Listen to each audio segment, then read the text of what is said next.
1964ல சைனாவில் ஒரு பையன் பிறக்கிற. அந்த பையன் வந்து சின்ன வயசுலேருந்தே வாழ்க்கையில் ரொம்பவே வந்து கஷ்டப்பட்டு தான் முன்னுக்கு வரான். ஸ்கூலில் படிக்கும்போது நிறைய டைம் வந்து ஃபெயில் ஆனதுனால யாருமே அவனுக்கு வந்து காலேஜில் வந்து சீட்டு கொடுக்க மாட்டேன்றாங்க. சரி, ஹார்வர்ட் யூனிவர்சிட்டியில் ஜாயின் பண்ணுறதுக்காக 10 டைம் வந்து அப்ளிகேஷன் போடுறான். 10 டைமே வந்து அவனை வந்து ரிஜெக்ட் பண்ணிடுறாங்க.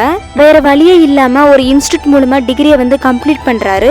என்னதான் டிகிரியை இவர் கம்ப்ளீட் பண்ணாலுமே எந்த ஒரு கம்பெனியுமே இவருக்கு ஒர்க்கு கொடுக்க மாட்டேன்றாங்களாம். சரி, கிடைக்கிற வேலைக்காவது போகலாம் அப்படின்னு சொல்லிட்டு KFCல கிளீனரா ஒர்க்குக்கு போய் ஜாயின் பண்ண கேட்டாராம். ஆனா அவரை தவிர இது எல்லாருமே வந்து செலக்ட் பண்ணிட்டாங்களாம். சரி, ஹோட்டல்ல சர்வரா போலாம் அப்படின்னு சொல்லிட்டு போனா அங்கேயும் வந்து இவரை ரிஜெக்ட் தான் பண்றாங்க. சரி, போலீஸ்ல ஜாயின் பண்ண போனா அங்கேயும் இவர் வந்து ரிஜெக்ட் தான் பண்றாங்க. மாதிரி வந்து ஒரு டைம் 2 டைம்ல கிட்டத்தட்ட 30 டைம் வந்து இவர் வந்து ரிஜெக்ட் பண்ணிருக்காங்களாம். இந்த மாதிரி வாழ்க்கையில நிறைய போராட்டத்துக்கு அப்புறம் தான் இனிமேல் நம்ம யாருக்கிட்டுமே வேலை கேட்டு போக கூடாது, நாம தான் வேலை போட்டு கொடுக்கணும் அப்படின்னு சொல்லிட்டு அலிபாபா அப்படின்ற ஒரு கம்பெனி வந்து ஓபன் பண்றாரு. யாரை 30 வாட்டி வந்து ரிஜெக்ட் பண்ணாங்களோ இன்னைக்கு அவரோட கம்பெனி தான் உலகத்திலே ஒன் ஆஃப் த கம்பெனியா இருக்குது. அவரோட பேர் தான் ஜாக்மா.